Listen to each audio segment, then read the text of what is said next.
Baik, kita akan mulakan.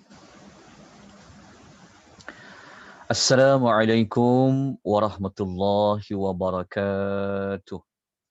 Alhamdulillahi rabbil alamin. Wassalatu wassalamu ala ashrafil anbiya'i wal mursalin wa ala alihi wa sahbihi ajma'in. Asyhadu an la ilaha illallah wahdahu la syarika lah.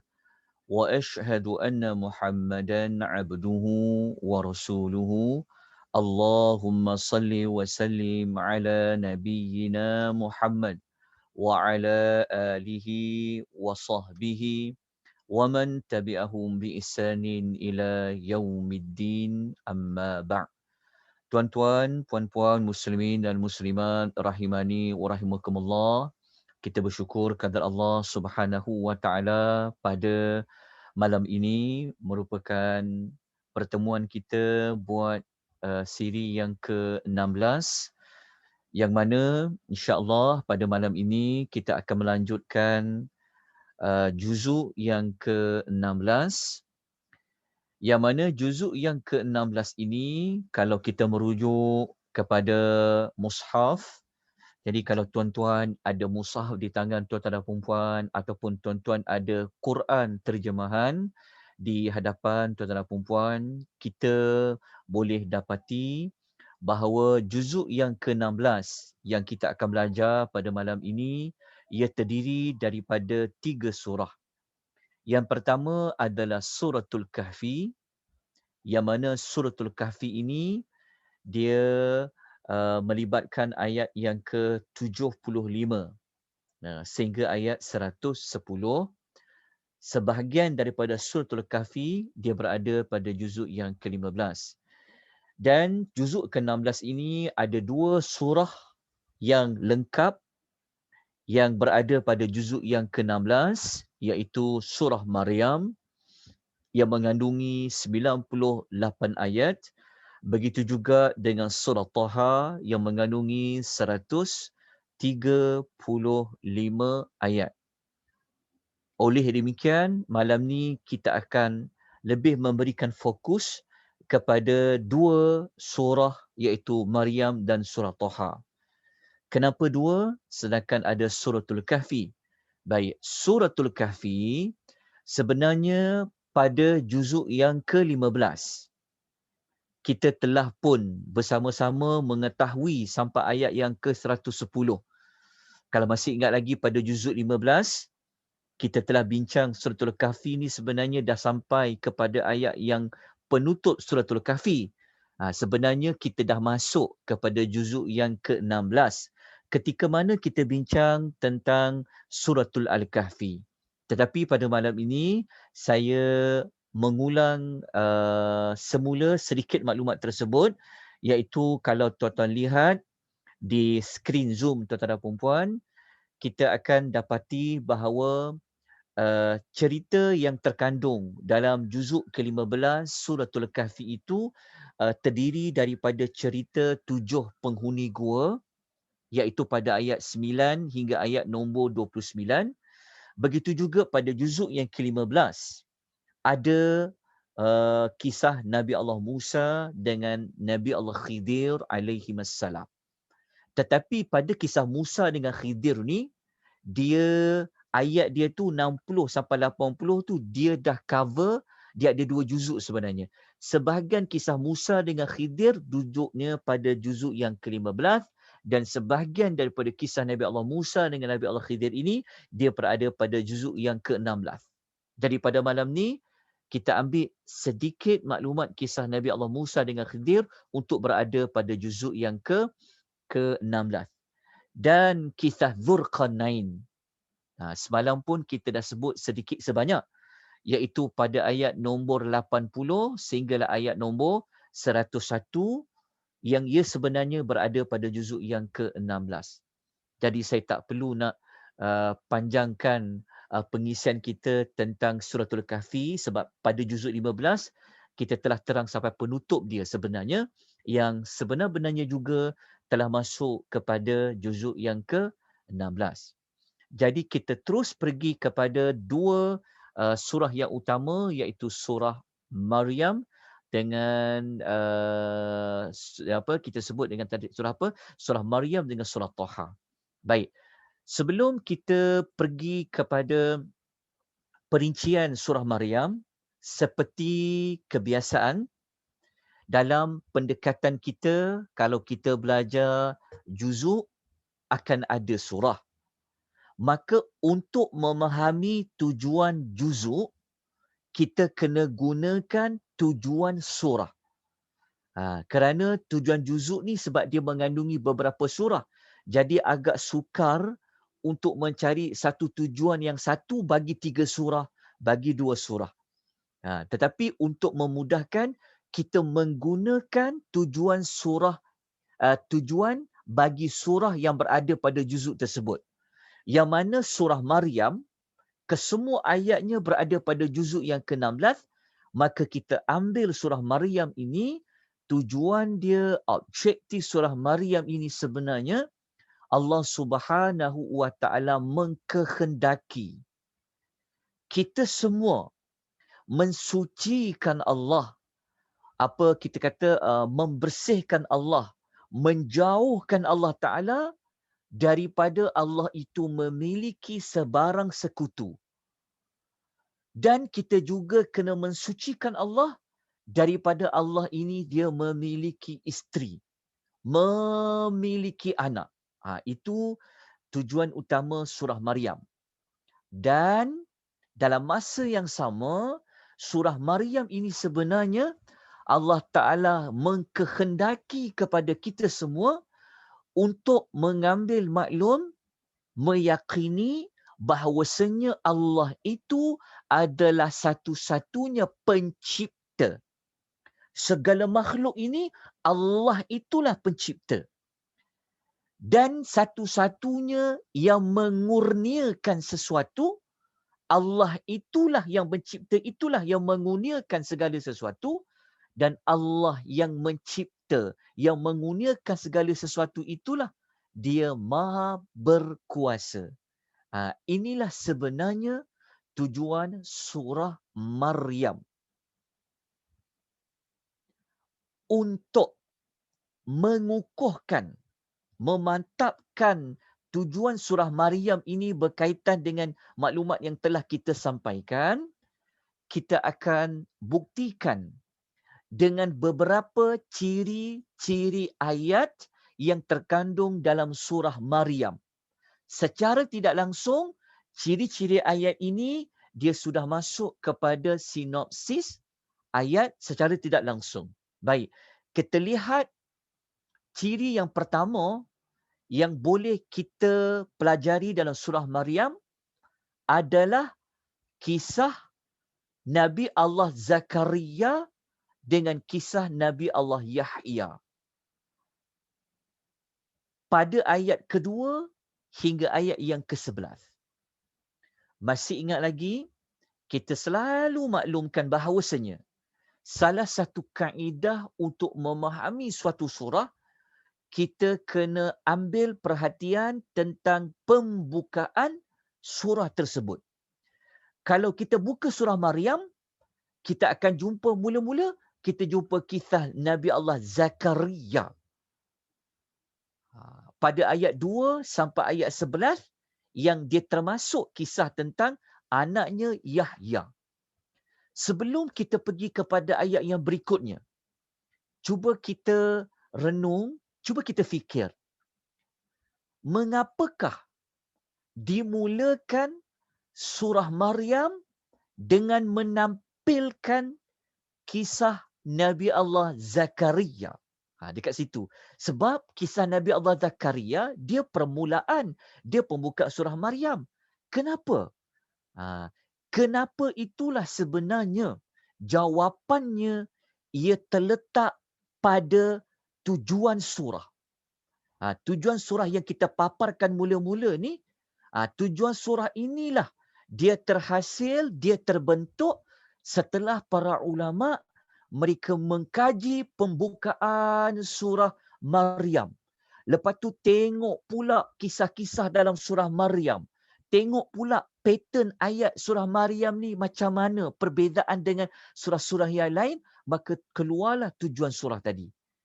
Maka tujuan surah tadi yang kita telah belajar tadi ini sebenarnya melihat kepada ciri pertama ada kisah Nabi Allah Zakaria. Ada lebih kurang ayat kedua sampai 11. Kenapa dengan Nabi Allah Zakaria? Apabila sebut Zakaria, kita akan ingat siapa? Kita akan ingat anaknya Yahya lah. Okey, tetapi macam mana isteri Nabi Allah Zakaria boleh dapat Yahya? Sebenarnya Allah paparkan kisah Nabi Zakaria mula-mula lagi. Sebenarnya Allah Ta'ala nak suruh kita ambil pengajaran tentang macam mana Zakaria dia boleh dapat anak sedangkan umurnya dah tua lanjut dan isteri dia digelar sebagai akhirun, iaitu yang mandul. Kita tengok contoh ayat dia. Okey, saya bawa contoh beberapa ayat saja daripada ayat 2 sampai ayat 11. Sebab itu saya katakan kalau nak belajar sinopsis, kalau boleh kena ada Quran, terjemahan supaya tuan-tuan boleh lihat keseluruhan ayat. Sambil-sambil saya berkata ni, tuan-tuan ada terjemahan dia. Supaya tuan-tuan boleh lihat keseluruhan ayat. Saya buat contoh ayat 2. Mula-mula surah Maryam, Allah dah buka dengan kisah Nabi Zakaria. Dekat sini sebab tu kita kena ambil maklum pada pembukaan surah. Kalau kita baca pada ayat 2, Allah Ta'ala bagi tahu kepada kita, a'udzubillahi minasyaitonirrajim, zikru rahmati rabbika 'abdahu Zakaria. Apabila turunnya surah Maryam, pembukaan surah Maryam ayat 2 ni, Allah Ta'ala nak menjelaskan. Tengok Allah nak jelaskan tentang apa. Ni kata kunci dia juga. Allah Ta'ala kata kisah Zakaria tu, kata Allah, itulah penjelasan menyebutkan tentang rahmat Tuhanmu. Jadi ketika ayat ni turun, Allah Ta'ala bagi tahu kepada Nabi Muhammad. Muhammad, cerita Zakaria ni, permulaan lagi surah Maryam ni sebenarnya sudah menampakkan, menjelaskan tentang betapa rahmatnya Tuhan engkau itu. Jadi kita kena tengok keyword dia pada perkataan rahmat. Kenapa dengan rahmat? Masih ingat lagi kita belajar surah Al-Kahfi pada juzuk yang ke-15? Imau balik, ingat balik. Yang kita telah belajar suratul Kahfi merupakan surah antara surah yang kedua terbanyak mengulang perkataan rahmat, rahmat, rahmat. Dan ketika pembukaan surah Maryam ini, Allah menjelaskan contoh rahmatnya yang Allah telah kurniakan kepada Nabi Allah Zakaria. Apa rahmat dia? Ayat yang berikutnya menerangkan. Tapi bukan ayat yang 3, saya bawa contoh ayat 8 terus. Yang kita sedia maklum, Nabi Allah Zakaria, dia teringin sangat dia nak anak. Dia nak anak, sedangkan isteri dia mandul. Dia doa siang malam, dia doa bersungguh-sungguh tak putus asa. Akhirnya, dia dapat berita bahawa dia akan dapat anak. Di sini tuan-tuan tolong ingat ya, kata keyword yang saya nak kata, dia dapat anak, disebut rahmat Allah. Okey, kemudian dia tak percayalah dengan dia berkata.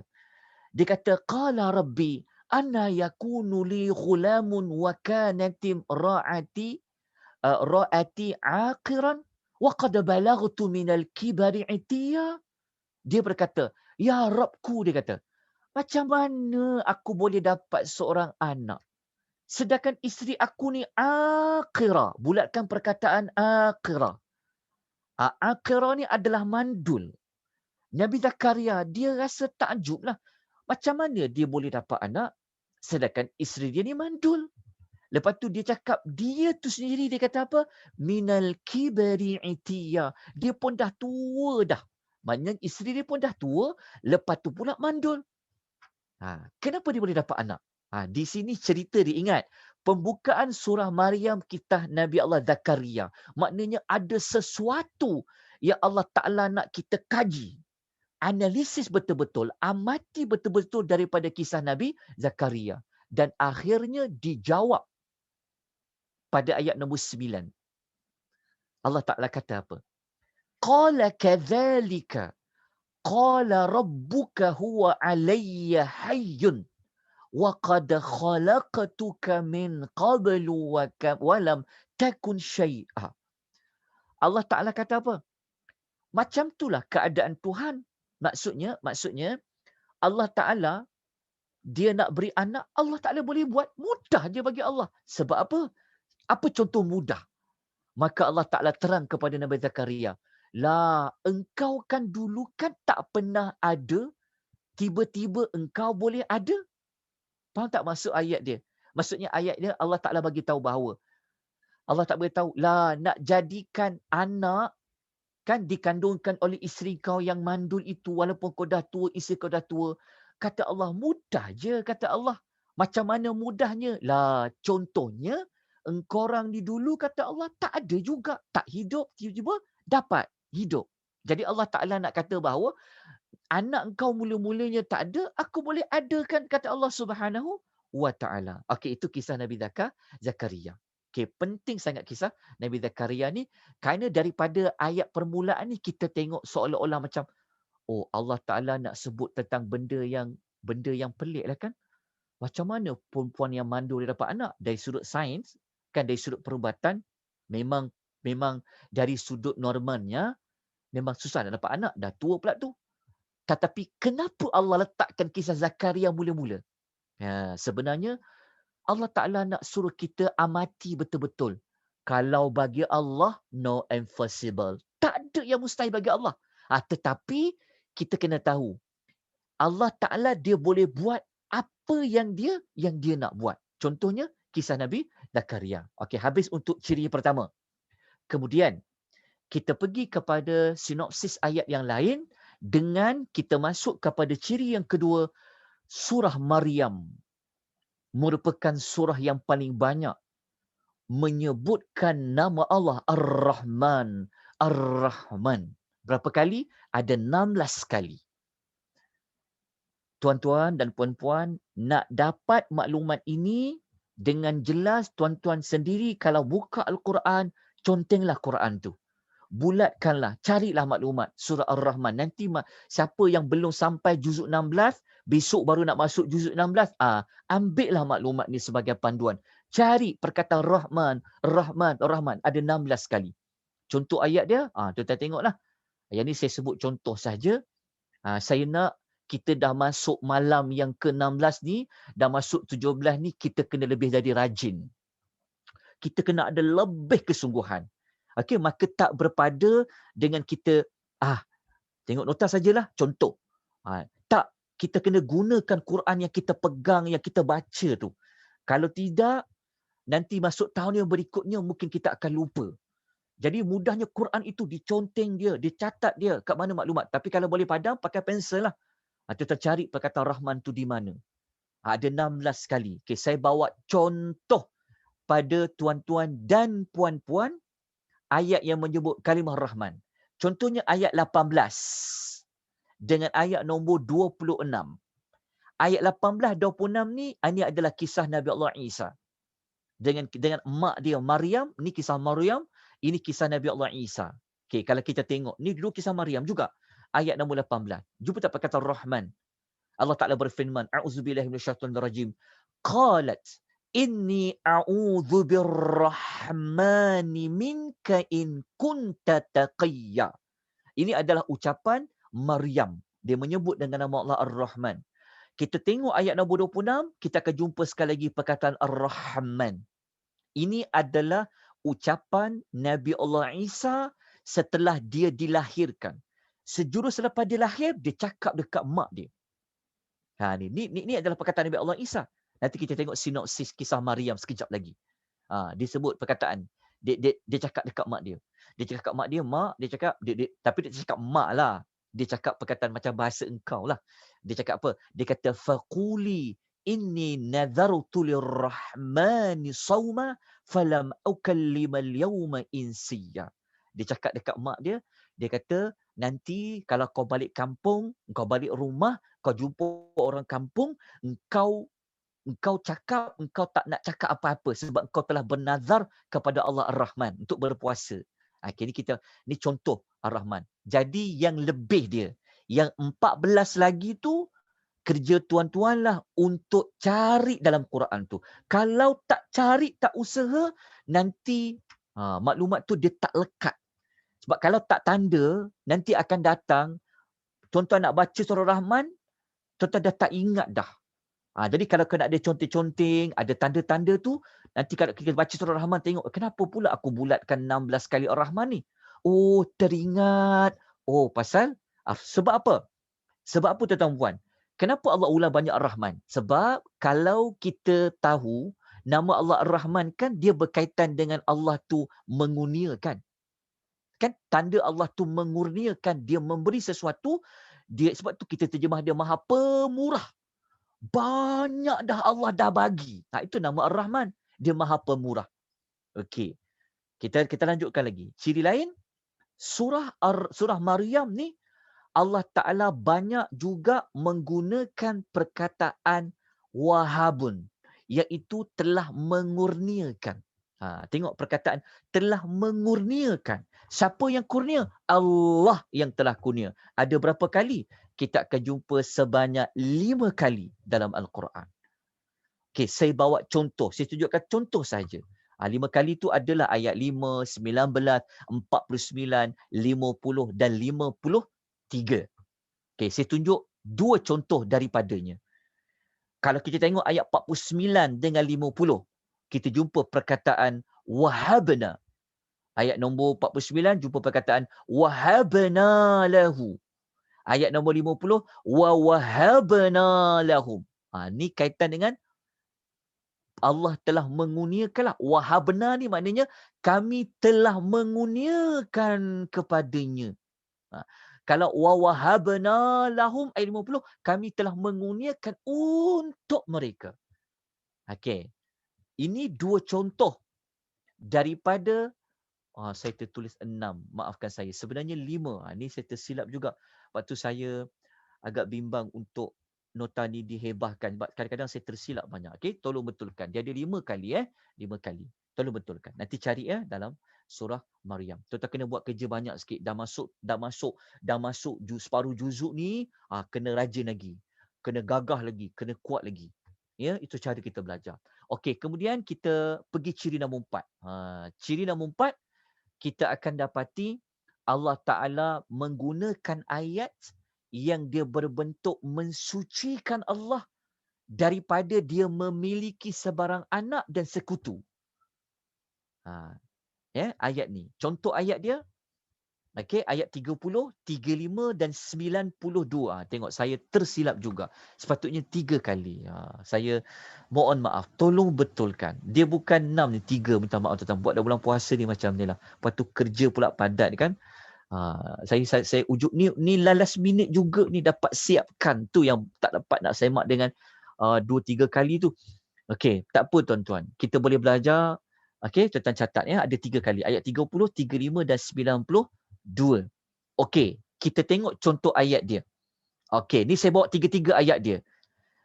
Kenapa saya nak bentangkan ayat ni? Sebab ayat ini telah keluarnya kesimpulan objektif surah tadi. Kalau kita baca ayat 30, ini adalah ucapan Nabi Allah Isa ketika dia masih bayi. Dia cakap, dia kata, qala inni abdullahi ataniyal kitaba wa ja'alani nabiyya. Dia jawab, sesungguhnya aku ni hamba Allah. Kenapa ayat itu dia sebut hamba Allah? Kalau disebut dia tu hamba Allah, bermakna Isa tu dengan Allah siapa? Maknanya Isa tu hamba Allah. Dia bukanlah anak Allah. Sebab tu kita kata ciri yang keempat adalah ciri ayatnya. Ada ayat dalam surah Maryam itu yang berbunyi Allah menafikan dia tidak ada sebarang sekutu dan dia tidak mempunyai anak. Contoh ayat dia ucapan Nabi Allah Isa. Okey. Lepas tu kalau kita baca ayat nombor 35, kita akan jumpa ayat dia juga. Allah Ta'ala kata apa? Makana lillahi ayyattakhidha min waladin subhanah. Allah Ta'ala kata, tidaklah layak bagi Allah itu mempunyai anak. Maha suci Allah itu. Lepas tu ada ayat dekat sini, menarik ayat dekat sini juga. Allah Ta'ala kata sebut tentang perkataan kun fayakun. Jadilah engkau, maka jadilah dia. Ini ada kaitan dengan tujuan surah. Lagi kita ulang balik tujuan surah, kita tengok ciri dia. Dan termasuk juga ayat nombor 92. Sekali lagi jumpa perkataan Ar-Rahman. Kenapa ayatnya bunyi macam ni? Tengok ayat dia. وَمَا يَنْبَغِي لِلرَّحْمَنِ أَنْ يَتَّخِذَ وَلَدًا. Allah Ta'ala kata, sedangkan tiadalah layak bagi Ar-Rahman mempunyai anak. Kenapa ayatnya bunyi macam ni? Sebab ayatnya berbunyi sebeginilah. Ingat tak tadi tujuan surah? Saya patah balik sekejap tujuan surah supaya kita tak terlupa. Inilah tujuan surah dia. Macam mana boleh dapat tujuan surah macam ni? Sebab kita jumpa ayat-ayatnya cerita Nabi Allah, Zakaria. Lepas tu kita jumpa ayat sebut banyak kalimah Rahman. Lepas tu kita jumpa banyak kalimah telah menguniakan. Lepas tu kita jumpa juga kalimah tentang Allah menafikan dia mempunyai anak dan sekutu. Lepas tu kita sambung dengan ciri yang berikutnya. Kisah yang kelima. Ciri yang kelima. Bukti yang kelima. Ciri kelima ni tuan-tuan dan perempuan, tidak lain dan tidak bukan adalah kisah Maryam binti Imran dengan kisah anaknya Nabi Allah Isa alaihi wassalatu wassalam. Ciri nombor 5 ni lah yang menjadi nama surah. Surah itu adalah surah Maryam. Kisah Maryam dengan Nabi Allah Isa. Kenapa? Ada apa dengan kisah Maryam dengan Nabi Allah Isa? Kita sedia maklum, kisah Maryam dengan Nabi Allah Isa itu, semua orang tahu, agama-agama lain pun semua tahu, bahawa Isa ini dia dilahirkan tanpa berbapa. Okey, tanpa berbapa. Dia tanpa berbapa itu, mustahil ke? Ambil balik kisah Nabi Allah Zakaria tadi. Ambil balik perkataan Ar-Rahman tadi. Ambil balik perkataan Wahabun tadi menguniakan. Tak mustahil lah. Allah lah yang menguni, Allah yang menciptakan segala sesuatu. Maka Allah juga yang boleh menguniakan Maryam mendapat anak tanpa berbapa, tanpa mempunyai suami.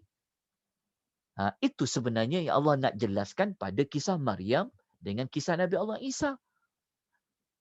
Lepas tu, kita detailkan sikit kisah Maryam ni. Okey, kisah Maryam ni, kita pergi pada sinopsis juga. Okey, kisah Maryam dalam surah Maryam, kita boleh pecahkan kepada 3 fasa.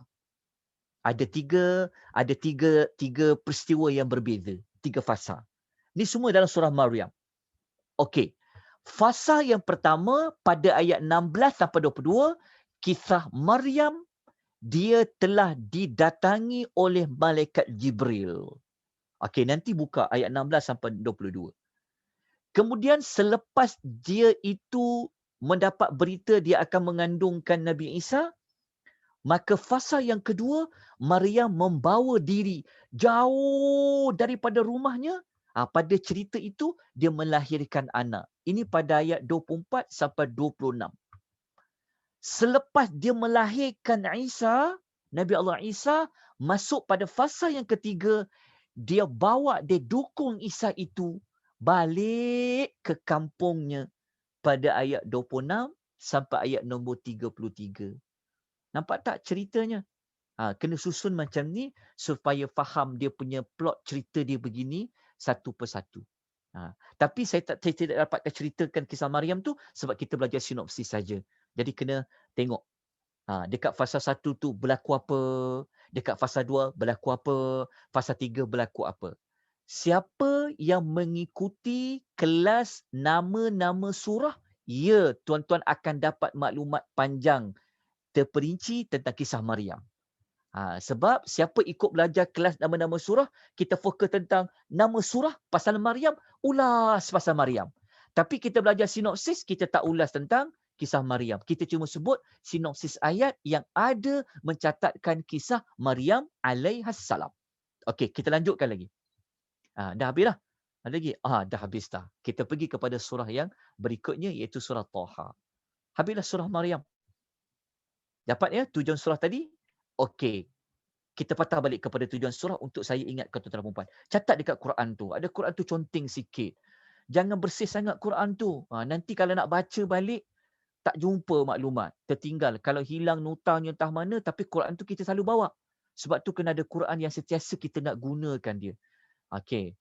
Macam mana tuan-tuan nak conteng, tuan-tuan nak catat, itu tuan-tuan pandai-pandailah. Tuan-tuan tulis kat situ. Tujuan Maryam, surah Maryam kan. Tuan-tuan tagging ke, tuan-tuan catat, tulis. Surah Maryam ni yang kita nak belajar sampai 8 ayat ni sebenarnya ayat pertama sampailah ayat hujung, sebenarnya Allah Ta'ala nak sucikan diri dia. Dia tidak ada sebarang sekutu, dia tidak ada isteri, dia tidak ada anak, Isa tu bukan anak dia. Kenapa? Kerana Allah tu mencipta segala sesuatu, Allah mengurniakan segala sesuatu, Allah tu berkuasa dengan hanya kata kun fayakun saja. Itu pada surah kisah Maryam. Jadi secara tak langsung Allah Ta'ala nak menempelak orang-orang Nasrani yang mereka mengatakan Isa itu adalah anak Allah. Kalau mereka tahu kandungan surah Maryam ni, mereka sepatutnya akan bertaubat pada Allah. Sebab kisah Maryam, satu kisah yang, dan surah Maryam ni kisah yang tujuannya surahnya seperti kita paparkan. Okey, kita pergi kepada surah Taha. Okey, kita pergi kepada surah Taha. Okey, surah Taha ayat 1 sampai 35. Malam ni kita belajar ke 135 habiskan. Okey. Sebelum kita nak pergi kepada tujuan surah. Kita belajar tujuan surah belakang sikit nanti, tapi kita lihat dulu kandungan utama surah Taha. Kita masuk kepada sinopsis ringkas surah Taha. Okey. Surah Taha kita boleh pecahkan, boleh kita asingkan kumpulan-kumpulan ayat kepada 4 kumpulan. Kepada 4 pembahagian dia. Ini saya bagi contoh ya tuan-tuan dan puan-puan ya. Tidak semestinya ada 4. Boleh pecahkan lagi potongan-potongan ayat tersebut. Ya, jadi kita ambil 4 yang utama. Kalau kita baca, tuan-tuan kena ingat je.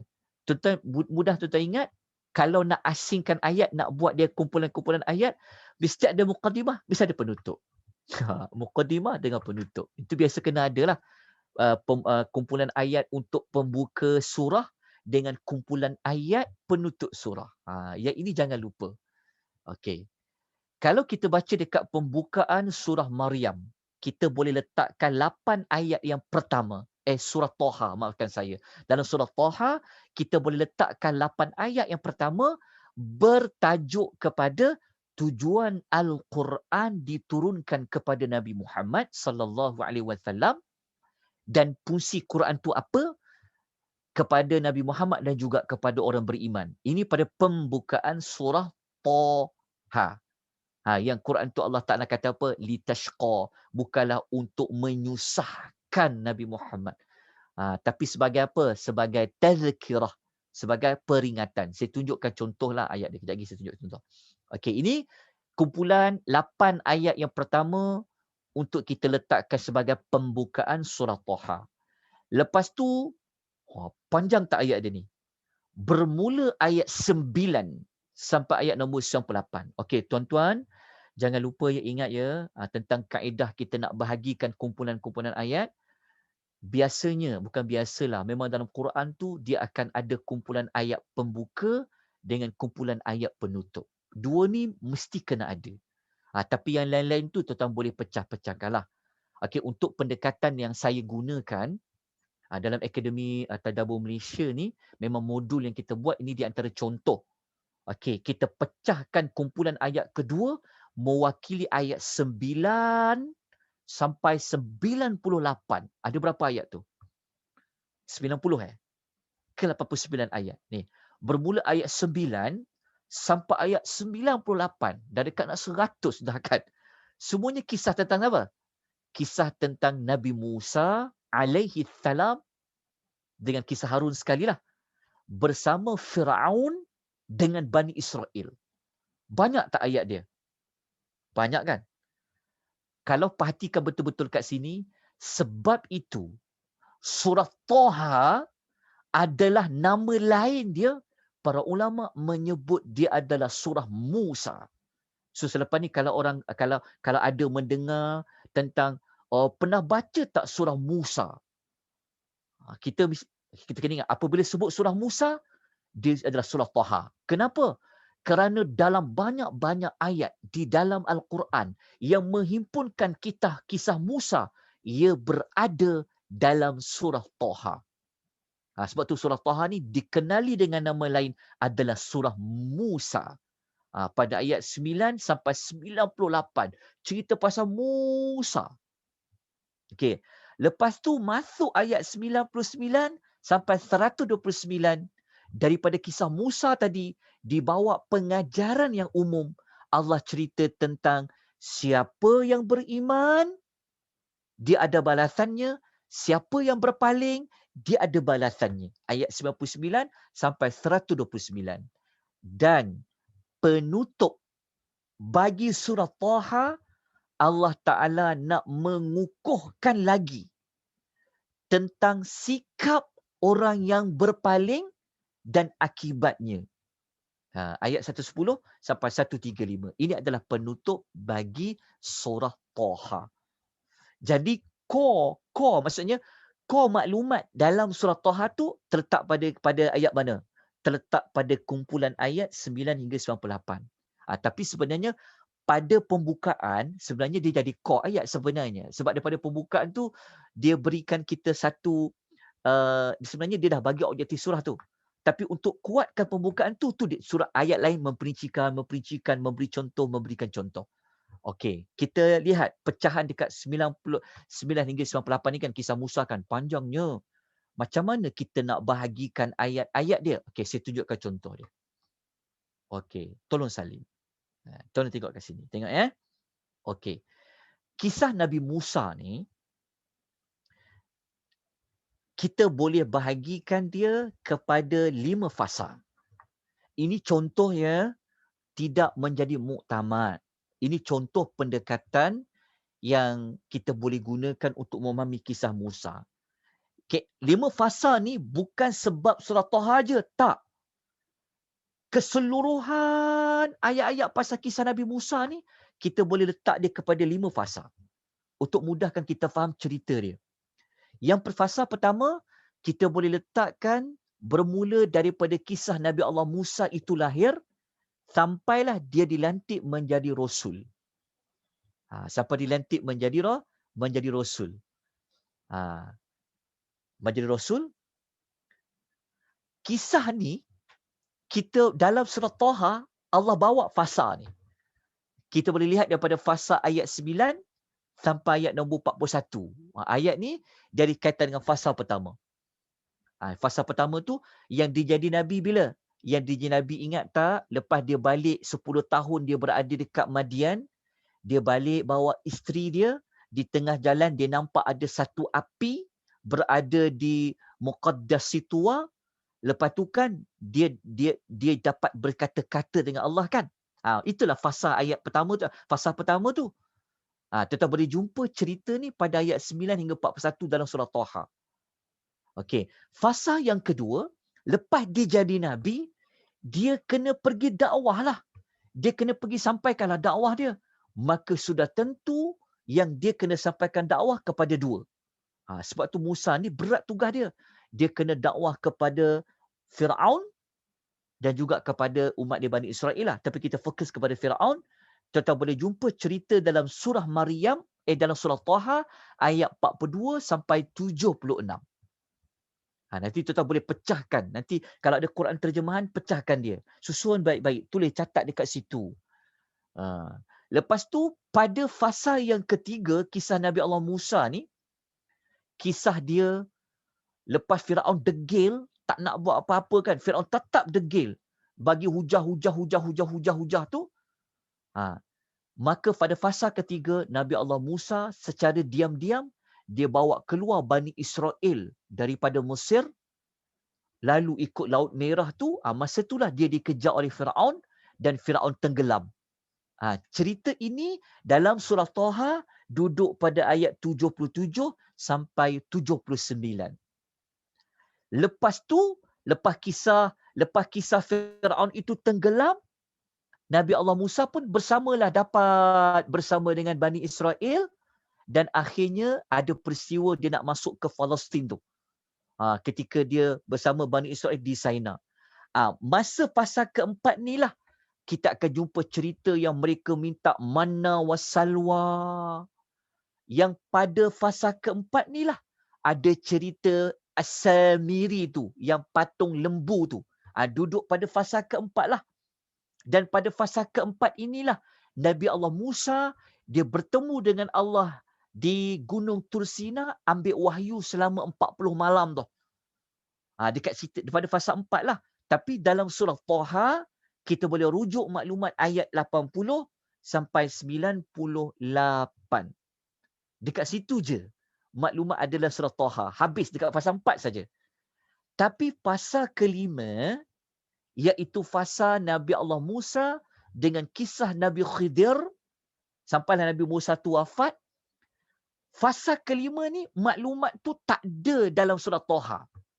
Maklumat tu nak ambil kat mana? Maklumat tu kena ambil ada dalam surah Taha. Maafkan saya. Ada dalam surah ada dalam juzuk yang ke berapa? Ada dalam juzuk yang ke-16 lah. Tapi dia berada pada suratul Kahfi.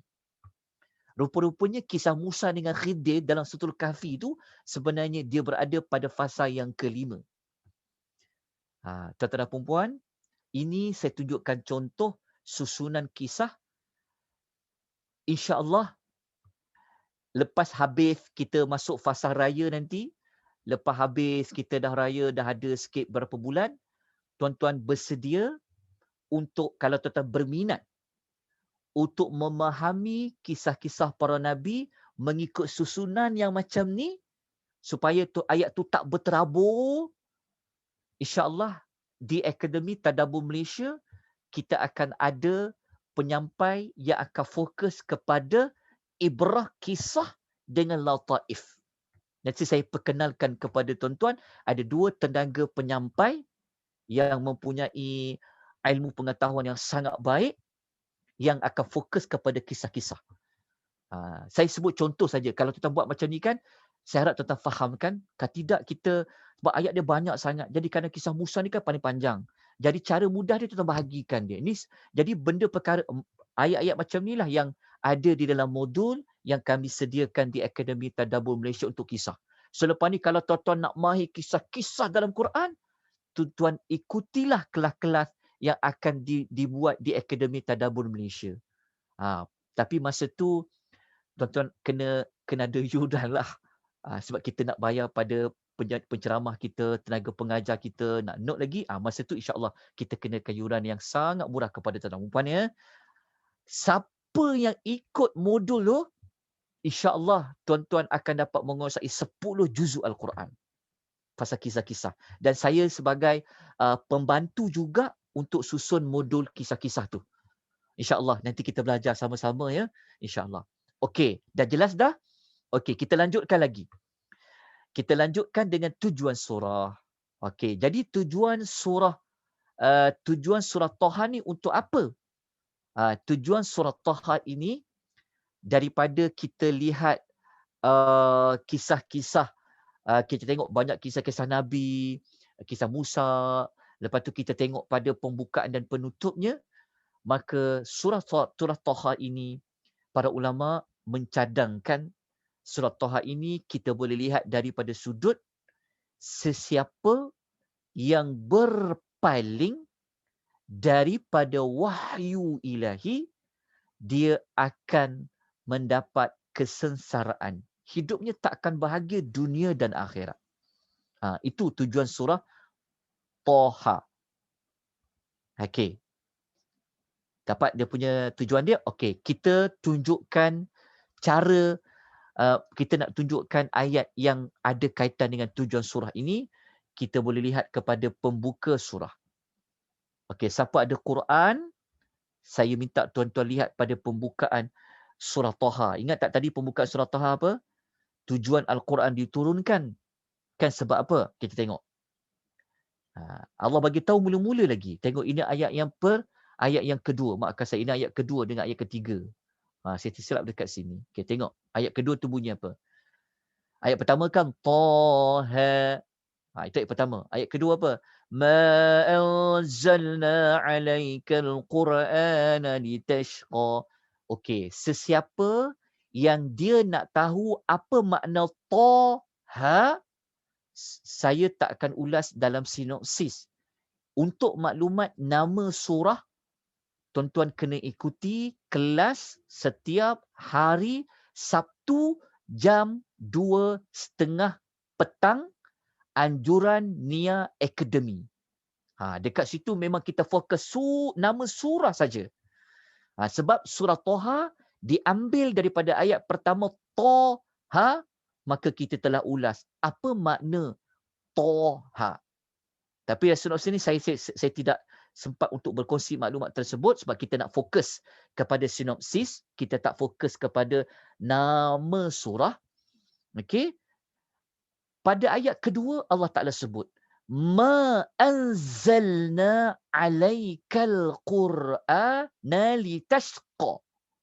Allah Ta'ala kata, kami tidak menurunkan Al-Quran kepada engkau, wahai Muhammad. Litashqa adalah untuk engkau menanggung kesusahan. Sebab orang-orang Arab musyrikin, mereka kata Quran ni menyusahkan. Wahyu ilahi ni banyak benda tak boleh buat. Kan? Telah mengganggu kehidupan mereka. Banyak pantang larang dia kan. So mereka katakan wahyu ilahi ni susah. Kan? Jadi Quran Allah Ta'ala turun ayat kedua ni Allah kata, Muhammad, Quran yang kami turun kepada engkau tu sebenarnya bukan memberikan engkau kesusahan. Bukan nak menyusahkan engkau. Tapi Tuhan kata apa? Illa tadhkiratal liman yakhsha. Tetapi Quran itu untuk tazkirah, adalah untuk menjadi peringatan. Mengingatkan. Khususnya bagi orang-orang yang takut kepada Allah. Jadi Quran itu sebenarnya bukan menyusahkan kita. Bukan membawa sengsara. Siapa sini yang dia kata kalau dia belajar Quran, hidup dia jadi cacah merba. Siapa kata lepas dia belajar Quran, dia rasa hidupnya tak bahagia. Siapa rasa, susahlah nak kena belajar Quran, nak faham Quran ni kan? Sebenarnya tak. Tapi Quran ni adalah untuk kebahagiaan. Nak bahagia macam mana hidup? Nak bahagia itu adalah Quran itu jadi peringatan. Ingat balik juzuk yang ke-15. Ingat balik juzuk yang kita belajar sebelum ni tentang surah apa sebut pasal Quran banyak? Surah apa? Surah Al-Isra. Ingat balik? Surah Al-Isra. Bahagia hidup kita ni adalah dengan Quran. Quran bukan untuk menyusahkan kita, tapi nak mengingatkan kita. Kita kan dah belajar berapa juzuk. Malam ni kita dah belajar dekat 16 juzuk. Kita dah jumpa berapa surah? Kita dah jumpa dekat 20 surah kan, surah Taha kan. 20 surah Taha ni kan ingatkan kita, ingatkan kita, ingatkan kita, ingatkan kita, ingatkan kita. Ingatkan kita melalui apa? Kita dah bentang pada objektif surah mengingatkan kita. Dan penutup surah Taha ini, Allah Subhanahu wa Ta'ala tutup dia pasal Quran juga. Tengok tak? Pembuka pasal Quran ada kaitan dengan kerasulan, dan penutup surah Taha juga ada kaitan dengan Al-Quran. Dan Allah bagi tahu siapa yang tolak Quran tu, dia tolak peringatan Al-Quran, maka Allah Ta'ala kata sebenarnya mereka lah akan susah.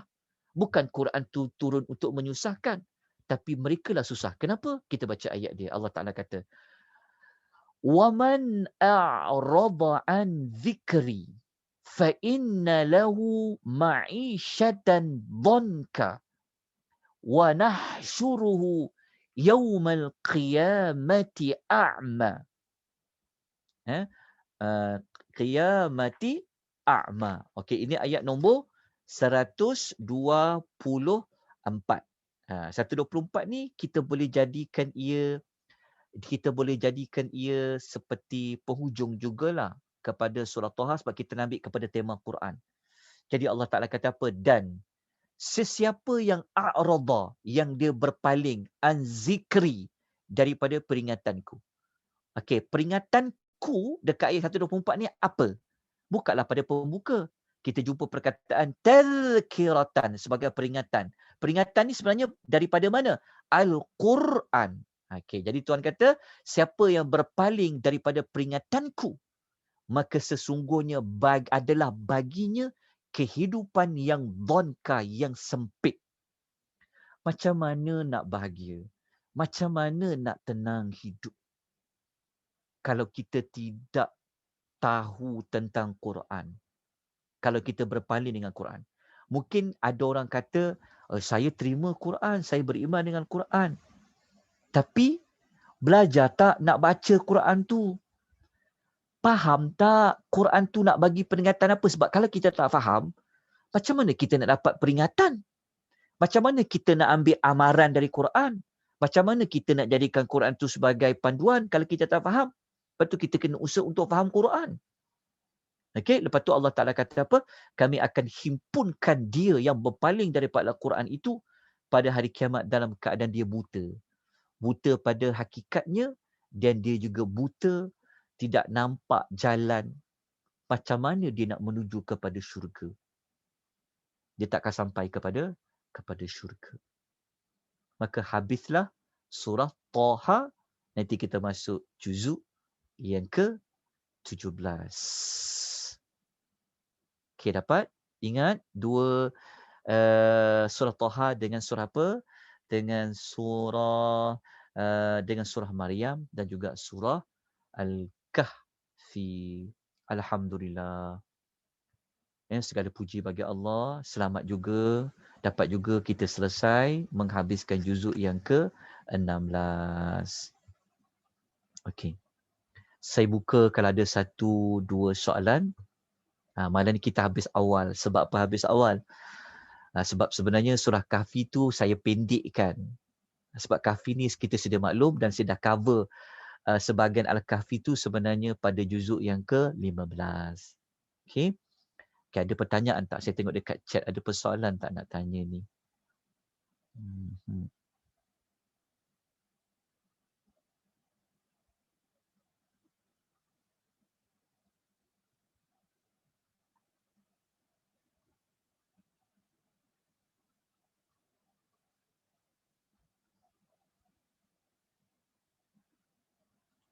Okey, tak ada soalan.